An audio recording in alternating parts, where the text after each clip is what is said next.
नमस्कार, बहुत स्वागत है आपका। प्रतिशोध। भारत ने एससीओ में, वहां जहां पाकिस्तान के खुफिया एजेंसी और वहां के एक तरीके से सुरक्षा सलाहकार भी मौजूद थे, भारत ने कहा कि ऑपरेशन सिंदूर जारी है और आतंकवाद के खिलाफ हमारा ये रवैया अब हमेशा रहेगा। ऑपरेशन सिंदूर हमेशा जारी समझिए, जब तक पाकिस्तान आतंकवाद से तौबा नहीं कर लेता। लेकिन आतंकवाद से तौबा पाकिस्तान, ये उम्मीद करना वैसे ही है जैसे ये उम्मीद करना कि वो पूंछ एक दिन सीधी हो जाएगी। वो इसलिए क्योंकि वहां एक और आतंकवादी ने सामने आकर खुलकर ये कह दिया है कि हमारा तो एस्टेब्लिशमेंट से खुला राब्ता रहता है, इसमें ऐसी कौन सी बात है जो दुनिया को पता नहीं है। इसके अलावा क्या हो रहा है इजराइल ईरान फ्रंट पर, क्या सीजफायर पूरी तरीके से लागू है? अगर नहीं तो ये इशारा क्या कर रहा है? क्या हो रहा है रशिया यूक्रेन के फ्रंट पर, और उधर प्रतिशोध की स्थिति कहां तक पहुंची है आपको बताऊंगा। लेकिन पहले ये खबर देखिए, उसके बाद अपने मेहमानों से परिचय कराता हूं, उनसे भी बातचीत होगी। ईरान ने एटमी प्लान शुरू किया तो फिर से हमला करेंगे, कहा अमेरिका ने। नेटो समिट में मीडिया से बोले डोनाल्ड ट्रंप ने ईरान पर बमबारी और हिरोशिमा पर परमाणु हमले की तुलना की। ईरान के एटमी साइट्स पर अमेरिका ने किया था अटैक, न्यूक्लियर प्रोग्राम से हटने के लिए तैयार नहीं है वो, कहा ट्रंप ने। न्यूक्लियर प्रोग्राम से ईरान अगर नहीं हटता और आने वाले दिनों में अपना न्यूक्लियर हथियार बनाने का सपना छोड़ नहीं देता तो फिर से हमला करेंगे, ट्रंप ने कहा। हालांकि कुछ बातें ऐसी हैं जो ट्रंप कह रहे हैं और इजराइल कह रहा है, उसमें विरोधाभास भी दिखाई दे रहा है। जैसे इजराइल ने बहुत स्पष्ट ये कहा था कि हम रिजीम चेंज करा के ही इस बार दम लेंगे, लेकिन यहाँ ट्रंप कह रहे हैं कि रिजीम चेंज कराने का हमारा कोई मकसद नहीं, क्योंकि रिजीम चेंज कराने में बड़ी अफरा तफरी और अनारकी होती है, बड़ी अराजकता होती है। ईरान के पास बहुत तेल है और उसका भविष्य बड़ा उज्जवल है। ये अलग अलग तरीके का राग क्यों है? इस मामले में एक जैसी बातें दोनों तरफ से क्यों नहीं की जा रही हैं? एयर मार्शल पीके श्रीवास्तव मेरे साथ मौजूद है और ये आ गए major Gaurav Arya. Welcome sir. और यहाँ जो बात मैंने अभी बताई, ट्रंप कह रहे हैं, नेटो का मंच था, ट्रंप ने कहा कि अगर ईरान फिर से न्यूक्लियर बनाएगा तो हम फिर से मारेंगे। ये कहकर उन्होंने क्या बताने की कोशिश की? देखिए, कुछ नहीं, ये ट्रंप ने जल्दबाजी कर दी सीजफायर में। अब ट्रंप को उसी के इंटेलिजेंस वाले कह रहे हैं कि सर, जो आपने बोला था ना कि इतना नुकसान हुआ है, शायद इतना नुकसान नहीं हुआ है। शायद 400-450 किलो एनरिच्ड यूरेनियम गायब है, शायद कुछ सेंट्रीफ्यूजेस भी गायब हैं, और शायद आपने सिर्फ ईरान के प्रोग्राम को कुछ महीने डिले करा है। आप ये मत सोचना कि आपने परमानेंटली खत्म कर दिया। तो अब ट्रंप को आ रही है डकार। इतनी सी बात है, डकार है। ये तो इतना लेट रियलाइजेशन क्यों है? ये तो कह रहे थे कि हम एनालाइज कर रहे हैं कि हमने कितना नुकसान किया है। वहां के तमाम अखबार, वॉशिंगटन पोस्ट से लेके न्यूयॉर्क टाइम्स से लेकर कह रहे थे हम एनालाइज कर रहे हैं कि हमने कितना नुकसान किया है। तो जाहिर है एनालाइज करने के बाद ही उन्होंने सीज फायर का ऐलान किया होगा ना? नहीं, ट्रंप कुछ एनालाइज नहीं करता। ट्रंप को ऐसा लगता है कि मैंने बोल दिया तो बात हो गई। इसने इजराइल को रोका। इसने सबसे ज्यादा, ट्रंप ने जो नुकसान करा है इजराइल का करा है, क्योंकि आपने अटैक भी करा, आपने हमला भी करा, आपने अपने वो GBU 57 भी मारे, और उसके बाद आपने एक सीजफायर भी कर दिया। और आपके ऑब्जेक्टिव क्या था? सिंपल सी बात है, हर एक युद्ध के सर बैठे हैं, मेरे काफी सीनियर हैं, सर बताएंगे हर एक युद्ध का एक ऑब्जेक्टिव होता है कि भाई हम इस ऑब्जेक्टिव से लड़ाई लड़ रहे हैं, हमें ये चीज हासिल करनी है। जैसे ऑपरेशन सिंदूर का ऑब्जेक्टिव था पाकिस्तान को सजा देना, राइट? ये उसका ऑब्जेक्टिव था। अब आपका ऑब्जेक्टिव मिडनाइट हैमर का क्या था? मिडनाइट हैमर का ये ऑब्जेक्टिव था कि ईरान को न्यूक्लियर जो उसकी फैसिलिटी है उसको बर्बाद कर दो। तो इनको यही लगा एक बार कि हो गया ये। तो ये एक बार लगा साहब, ये तो president of the United states के लेवल पर नहीं होना चाहिए। ये क्यों लगा फिर? ये क्यों? इसका एक पहलू और भी हो सकता है, क्या? जो गौरव कभी कभी बताते हैं, ये पहलू हो सकता है कि इसको लग गया, खत्म भी हो गया, लेकिन लोगों को मजा नहीं आया। BBC वगैरह ने कहा अभी पिटाई अच्छे से नहीं हुई, अभी तो होनी शुरू हुई थी और पिटाई करवाएंगे। क्या ये मीडिया देखने के बाद ये एनालाइज करते हैं? देखने के बाद सवाल ये है कि इनका अपना तंत्र क्या कर रहा है, ये बड़ी बात है। मैं आपके पास आ रहा हूं सर, ये खबर बताने के बाद कि ईरान के एटमी प्रोग्राम को लेकर बड़ा दावा हो रहा है। सीक्रेट अमेरिकी रिपोर्टों के हवाले से यह दावा है, अमेरिकी हमले में ईरान के एटमी प्रोग्राम पर ज्यादा असर नहीं हुआ है। हमले से ईरान का एटमी प्रोग्राम को सिर्फ कुछ महीनों के लिए ही पीछे गया है। हालांकि ट्रंप ने इन हमलों को शानदार कामयाबी बताते हुए दावा किया था कि ईरान के एटमी ठिकाने पूरी तरह से तबाह हो गए हैं। और इस बीच इजरायली सोर्सेज के हवाले से भी कहा जा रहा है कि फोर्डो प्लांट पर अमेरिकी अटैक के नतीजे सेटिस्फैक्टरी नहीं रहे। तो ये काहे का मिडनाइट हैमर था? ये देखिए, बात ये एल्यूमिनियम का हैमर था क्या? एल्यूमिनियम का, ये गत्ते का था। गत्ते का था ये एल्यूमिनियम का हैमर। देखिए साहब, प्लान बहुत अच्छा था। और अगर ये लोग, देखिए मैंने आप ही के शो में एक बार ये भी बताया था कि unless you put boots on ground, अगर आप रेजिम चेंज चाहते हैं तो रेजिम चेंज ये B-2 बॉम्बर से नहीं होता, ये हवाई जहाज से नहीं होता। आपको कहीं ना कहीं ग्राउंड ट्रूप्स डालने पड़ेंगे।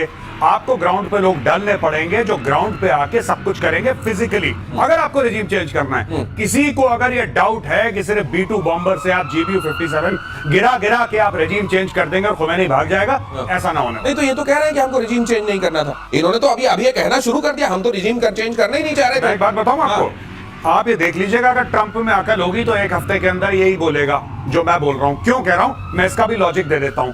क्योंकि भाई रेजिम चेंज आपने करा नहीं, 400 450 किलो एनरिच्ड यूरेनियम आपका हवा में, किसी को पता ही नहीं, सेंट्रीफ्यूजेस गायब हैं, किसी को पता नहीं, तो भाई फिर आपने ऑपरेशन करा क्यों? आपको ऑपरेशन तब करना चाहिए था जब सब कुछ खत्म हो जाता, तब आप बोलते ओवर। इसको पीछे से आगे मुड़िए। मैं आपको यहाँ लेकर आता हूँ, ये लीजिए आप अपना मिसाइल संभालिए ये वाला, और अब मैं कुछ दिखाता हूँ। जिस तरीके से आप ये देख रहे हैं कि कतर में जो हमला किया गया, हालांकि जिससे ईरान ने अपना पल्ला झाड़ लिया, कहते हैं कि ईरान ने पहले ही फोन करके अमेरिका को ये कह दिया था कि देखिए भाई साहब मेरी बड़ी किरकिरी हो रही है, आपके एक बेस को मैं उड़ाऊंगा। वहां लोगों को पहले पता था कतर में। अब यहाँ पर कहते हैं कहीं ऐसा ही तो नहीं हो गया।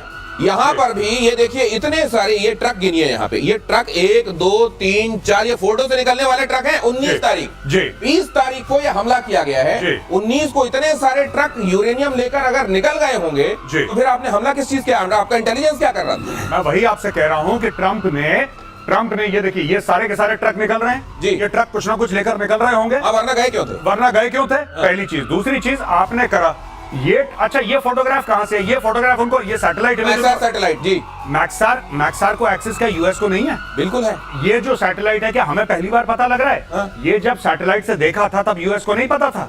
जब यूएस को पता था तो फिर वहां पे बम मारा। कल ये थ्योरी ना आ जाए कि इनको पता था वहां पे कुछ नहीं है फिर भी इन्होंने मार दिया। ये देखिए ना, ये गेम। वैसे दिनेश एक और बात है बता दूं, इतने जो ट्रक है ना, तो मैंने एक कैलकुलेशन किया था कि सेंट्रीफ्यूजेस की कितने सेंट्रीफ्यूज थे वहाँ और एक ट्रक में कितने आ सकते हैं, और एक ट्रक में कितने आ सकते हैं। अगर उनको आप कैलकुलेट करते जितने ट्रक दिखाई दे रहे हैं इसमें सारे चले जाएंगे डिसमेंटल होके। 15 दिखाई दे रहे हैं सर, अगर मैं गिन रहा हूँ ये 15 के आसपास, 18-20 के आसपास, 18-20 के आसपास। हाँ कुछ आगे होंगे। 100 चले आते हैं इसमें, मतलब एक में 100 को आप रख सकते हैं डिसमेंटल करके, क्योंकि आपकी बाकी तंत्र आप नहीं हटाएंगे, आप सेंट्रीफ्यूजेस हटाएंगे, रोटर्स हटाएंगे, और जो उसके इलेक्ट्रॉनिक्स है वो हटा के ले जाएंगे। मतलब एक ट्रक में आप 100 ले जा सकते हैं। तो एक ट्रक में बहुत ज्यादा है, ज्यादा भेज दिए लगता है। 100 के साथ 3000 थे ना। अच्छा 3000 थे। ओ अच्छा। तो फिर ये तो ज्यादातर तो यहाँ से ले ही गए थे वो। फिर वो अब बात रही यूरेनियम की, अब उसकी भी थोड़ी बात। मैक्सार तो सबसे पहले अमेरिका को ही पता चला होगा, मैक्सार का पहला एक्सेस तो अमेरिका को ये दे रहा है। यही तो विरोधाभास है जो आप कह रहे हैं कि हो क्या रहा है, वाकई में हो क्या रहा है, क्योंकि हम लोग भी तो इंटरप्रेट करके बता रहे हैं। तो ये अगर मैक्सर के पास ये है और पब्लिक डोमेन में आ गई तो क्या उनकी मिलिट्री डोमेन में नहीं गई होगी? मिलिट्री डोमेन में गई होगी, और इसीलिए कहा जा रहा है प्रतिशोध में जो होता है वो भविष्यवाणी आज आगे आपको घटित होती हुई दिखाई देती है। मेजर गौरव आर्य कह रहे हैं कि ये जो साहब आज कह रहे हैं ना कि रिजीम चेंज से हमारा कोई लेना देना, आज से हफ्ते भर बाद या 14 दिन बाद हो सकता है वो ये कहते दिखाई दे कि रिजीम चेंज हमारा मकसद था, वरना वो अपना फेस सेविंग कैसे करेंगे? इन्होंने अपनी बात मानी है। हाँ, ईरान इजराइल के बीच 12 दिन की जंग के बाद सीज फायर के बावजूद तनाव जारी। इजराइल ने तेहरान में रेडार साइट पर हवाई हमले किए। ईरानी मीडिया कह रहा है अटैक के बाद मौके पर 3 धमाकों की आवाज आई। इजरायली सेना ने हमलों की पुष्टि की है। ईरान ने पहले सीज फायर तोड़ा, नेतन्याहू ने कहा है सीज फायर तोड़ने के जवाब में हमला जरूरी है, नेतन्याहू ने कहा। ईरानी राष्ट्रपति मसूद पेज़ेश्कियान का बड़ा बयान। चीज कहना चाहूंगा रेडार पे। ये जो रेडार मारा है कोई सिंपल रेडार नहीं था।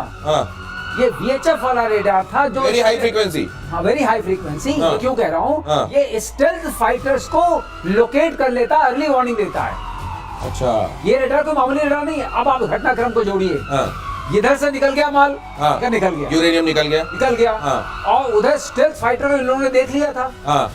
इसका मतलब ये रेडार अगर वहां एक्टिव था, ये एक रेडार है रेजोनेंस रशियन, उसके उस पर बना हुआ है, और ये गादर रडार है। तो मतलब इन्होंने वक्त से देख लिया था बॉम्बर आ रहे हैं, लेकिन उसमें रेजोल्यूशन नहीं होता है मारने का। अच्छा, देख तो लेता है, देख ले तो अलर्ट तो कर ही दिया। 1100 किलोमीटर दे सकता है, 300 किलोमीटर की आप ये कह रहे हैं कि उधर से बॉम्बर्स ने उड़ान भरी, इधर इनको पता चल गया कि बॉम्बर्स आ रहे हैं, इन्होंने टाइम रहते यूरेनियम वहां से खाली किया और वहां पर फिर बॉम्ब गिरे तो क्या हासिल होगा? ओ, तो ये है बड़ी तस्वीर, इसको समझिए। अगली खबर देखिए, सीज फायर के बाद तेल अवीव में जश्न का माहौल। इजरायली पीएम का लोगों ने किया स्वागत, जोरदार स्वागत। लोगों ने नेतन्याहू को विक्ट्री साइन दिखाए। सीज फायर के बाद नेतन्याहू का राष्ट्र संबोधन, पीढ़ियों तक याद रखी जाएगी जीत। बोले अगर ईरान पर कार्रवाई नहीं होती तो इजराइल को विनाश के खतरे का सामना करना पड़ता। देखिए ये बात तो तय है कि जो आज होने वाला था उसको कुछ महीनों या कुछ समय के लिए टाल तो दिया है इजराइल ने, लेकिन इजराइल इस बात से बड़ा नाखुश होगा कि एक अमेरिका गया भी और उसने काम, एक तो एहसान का बिल भी फाड़ दिया, काम भी नहीं किया, दूसरे रिजीम चेंज को लेकर क्लियर मना भी कर रहा है कि हम रिजीम चेंज के तो ऑब्जेक्टिव ही नहीं था। भाई हम बार बार दिनेश भाई क्या बात करते हैं, इंटेंट और कैपेबिलिटी की बात करते हैं जी। आपने कैपेबिलिटी उनकी ज्यादा डैमेज नहीं करी, इंटेंट उनका वैसे का वैसा ही है, तो आपने हासिल क्या करा? अब इसका एक ही तरीका है, एक तरीका है कि इस बार ईरान के अंदर जाओ और फिर काम या तो मत जाओ, या तो मत जाओ, और अगर जाओ तो फिर काम पूरा करके आओ, ये आधा अधूरा काम छोड़ के मत आओ कि वहां पे आसिम मुनीर ने फोन कर, अरे सर आप नोबेल प्राइज वाली बात भूल गए क्या? अच्छा सीज फायर, अरे मुझे तो नोबेल, ऐसा मत करो। अगर आप ऑपरेशन कर रहे हैं इस बार, और मैं एक और बात बता दूं, जी। ये जो सो कॉल्ड सीज फायर है जी। अभी फिर से एक बार भयानक युद्ध भड़केगा, इजराइल नहीं छोड़ेगा 100%। अच्छा। कई लोग खुशियां मना रहे हैं, कई लोग खुशियां मना रहे हैं, और पाकिस्तानी तो बहुत, जैसे कि वही ऑपरेशन सिंदूर में जूते खाने के बाद फिर पाकिस्तानी खुशी मना रहे हैं, तो ईरान के लिए भी पाकिस्तानी खुशी मना रहे हैं। मैं सिर्फ एक बात ये कह रहा हूं कि इजराइल फिर से ठोकेगा ईरान को बुरी तरीके से, और अमेरिका को आज नहीं तो कल नहीं तो परसों इसमें आना पड़ेगा, ये इनकी मजबूरी है। और उसका भी कारण मैं आगे बताऊंगा। ये जो सिग्नलिंग कर रहा है ना चाइना को ट्रम्प, ट्रूथ सोशल पे डाल रहा है कि चलो तुम ईरान से तेल खरीद लो, आपने देखा होगा कि बेटा तुम जाके, अरे चाइना तुम्हारी परमिशन ले रहा है तेल खरीदने से पहले, 1.8 million barrels a day, 90% of Iran export of oil goes to China. China आपकी परमिशन कब मांग रहा है ट्रम्प साहब? चाइना तो खरीद रहा है धड़ल्ले से। ये कह रहे हैं कि तुम ईरान से खरीदो, भाई मुझसे भी खरीद लेना। अच्छा, ये उस तरह की बात हो गई, अपना बिल फाड़ रहा है। ये आपने एक तो अपना बिल फाड़ रहा है और साथ में ये भी कह रहा है कि आज मैं सूर्य को पूर्व से उगने की इजाजत देता हूँ। पूछ कौन रहा है आपसे? सीज फायर के बाद ईरान में भी जीत का जश्न, तेहरान में लोगों का सड़कों पर जश्न, पोस्टर बैनर झंडे लेकर सड़कों पर उतरे लोग, इजराइल को युद्ध में हराने का दावा। ये देखिए, मैं ये सोच रहा हूँ कि हारा कौन है इस युद्ध में? नहीं देखिए, मैं एक बात बताऊं आपको, ये बिल्कुल पाकिस्तानी चीज हो रही है ईरान के अंदर। हर जगह पोस्टर लगवा दो, ईरानी कह रहे हैं हम पे हमला हो गया, ईरानी हर जगह गिड़गिड़ा रहे हैं, यूनाइटेड नेशंस में कह रहे हैं कि रोको रोको रोको, सब जगह रोको रोको, हाथ पैर जोड़ रहे हैं, फिर कह रहे हैं हम जीत गए। ये पाकिस्तानी ब्लड है थोड़ा बहुत इनमें, मैं बता नहीं, लेकिन मेरे को एक चीज लग रही है सर, नहीं है, नेबर का असर है। मैं एक ऐसे लड़के को जानता हूँ जो फेल हो जाता था, सप्लीमेंट्री आती थी उसकी, तो जाके पड़ोसियों को पहले मिठाइयां बांटना शुरू कर देता था। मैंने पूछा क्यों? बोले मार्कशीट देख लेना शुरू कर दे। ये अगली खबर देखिए, सीज फायर के बाद इजराइल के सुरक्षा मंत्री का बड़ा बयान, इजराइल को दुश्मनों के खिलाफ नर्क का दरवाजा खोल देना चाहिए। खोल देना चाहिए मतलब अभी तक खोला नहीं है, ये वहां पे रियलाइजेशन है कि जो काम था वो अधूरा रह गया। अधूरा तो है, बिल्कुल सही कह रहे हैं। बेन ग्विर इतमार ने ईरान में सत्ता परिवर्तन की वकालत की। पीएम नेतन्याहू के बेहद करीब बेन ग्विर इतमार कह रहे हैं सत्ता परिवर्तन होना चाहिए। ट्रम्प कह रहे हैं सत्ता परिवर्तन से तो अराजकता आ जाती नहीं, और ट्रम्प एक बार ये कह रहे हैं कि अराजकता आ जाती है, दूसरी बार कहते हैं मेक ईरान ग्रेट अगेन। ये दोनों चीजें ट्रम्प कह रहे हैं। देखिए ट्रम्प का भी अच्छा है, उसको दोनों हाथ में लड्डू चाहिए, कभी ये खाएगा कभी ये, उसकी मर्जी है। उसको जैसे पहले नोबेल मिल जाए वो उसको मतलब दैट्स ओके। नहीं, लेकिन एक चीज है, आप जिसको भी बताइए, आपको कितना विश्वास है कि जो ट्रम्प बोल रहे हैं कल भी वही बोलेंगे? नहीं, ये तो उनको भी, खुद को भी भरोसा नहीं है। वो कहता है ना कि मुझे खुद नहीं पता मैं क्या करने वाला हूं, मैं क्या बोलूंगा। ये वो ट्रम्प के साथ है, मुंह है कि मानता नहीं, वो कभी भी कुछ भी बोल सकते हैं। लेकिन सवाल एक है, वो तमाम कंट्रीज जिनकी तरफ ट्रम्प की, अमेरिका की नजर चली जाती है, ट्रम्प के खास तौर से, मेक फलाना ग्रेट अगेन, अब हाथ जोड़ लेंगे भाई साहब, हमको ग्रेट नहीं बनना, ये यूक्रेन को ग्रेट अगेन, ये अफगानिस्तान ग्रेट अगेन, ये सब अब ईरान ग्रेट अगेन। अगली खबर देखिए, ईरान में सत्ता परिवर्तन की इजरायली डिमांड के बीच अमेरिकी प्रेसिडेंट ट्रम्प का एक और बयान लीजिए। मैं ईरान में सत्ता परिवर्तन, यही मैं कह रहा था, नहीं चाहता सत्ता परिवर्तन, अराजकता लेकर आता। ईरान के पास बहुत तेल है, वो बेहतर कर सकता है। देखिए मतलब दुनिया भर की बातें करने के बाद तेल, वो उसको वो अपना भला खुद कर सकता है, फलाना कर सकता है, अराजकता फैलेगी, तेल, उसके बाद तेल बहुत अपना अच्छा है, सीधे बोल देते भाई साहब तेल। इनको यूक्रेन में क्या दिख रहा था? मिनरल्स। आप सुना है बलूचिस्तान को लेके बात कर रहा है पाकिस्तान, रेयर अर्थ बहुत है, ले लेना। इनको यही दिखता है, सबको सब कुछ दिखता है, इनको सिर्फ यही दिखता है। ये इतना सारा, मैं ये समझना, मैं ये 2-3 बातें समझने की कोशिश कर रहा हूँ। एक तो Pakistan mid air fuelling refuelling कहां पर हुई, ये बात वो कह रहा है भारत के एयर स्पेस का इस्तेमाल हुआ, इधर से कहा जा रहा है, वो पाकिस्तान ने जो टॉर्च दिखाई थी आपने पहले दिन दिखाया। क्या ईरान को ये पता नहीं कि खुशियां जरूर मना रहे हैं लेकिन मेरे हितैषी नहीं है पाकिस्तान के लोग? बिल्कुल सही है, बिल्कुल पता है, और ये इनके ऊपर एयर स्ट्राइक कर चुके हैं, और इनको ये पता है कि जो बलूचिस्तान वाला मसला है उसमें ये भी शामिल है।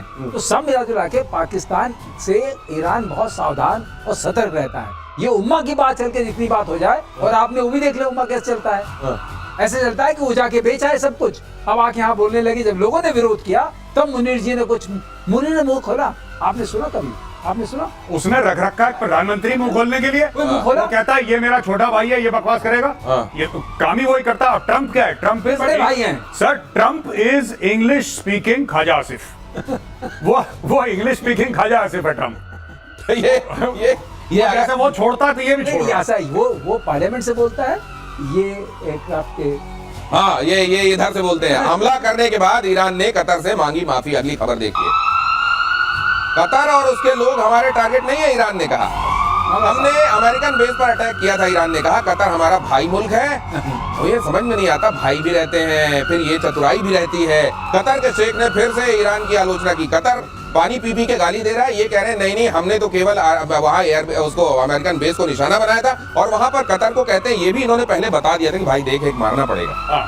और अमेरिका को भी ये फोन कर दिया, इज्जत की बात, क्योंकि वहां तमाम जगह पर लोग ये कह रहे हैं कि हमको तो मालूम था, हमको पहले कह दिया था कि इस जगह से दूर रहना। जब कुछ साल पहले इन्होंने अमेरिकन ने कासिम सुलेमानी को मारा बगदाद एयरपोर्ट के बाद, तो गाड़ी में जा रहा था, ऊपर मारी, हेलफायर खत्म कर दिया कासिम सुलेमानी जो कुड्स फोर्स का हेड था। तब आपको पता है दिनेश, तब भी जब ईरान ने बोला कि अब हम छोड़ेंगे नहीं और हम मार देंगे जान से, बड़ी लंबी चौड़ी इन्होंने स्पीच दी, बहुत लंबी चौड़ी स्पीच दी। उसके बाद चुपचाप अमेरिकन को फोन करा कि इस फलाने बेस पे इतने बजे हम मिसाइल मारने वाले, देख लेना भैया तुम्हारा खाना तुम दिल दो, हमारा खाना हम दिल देंगे।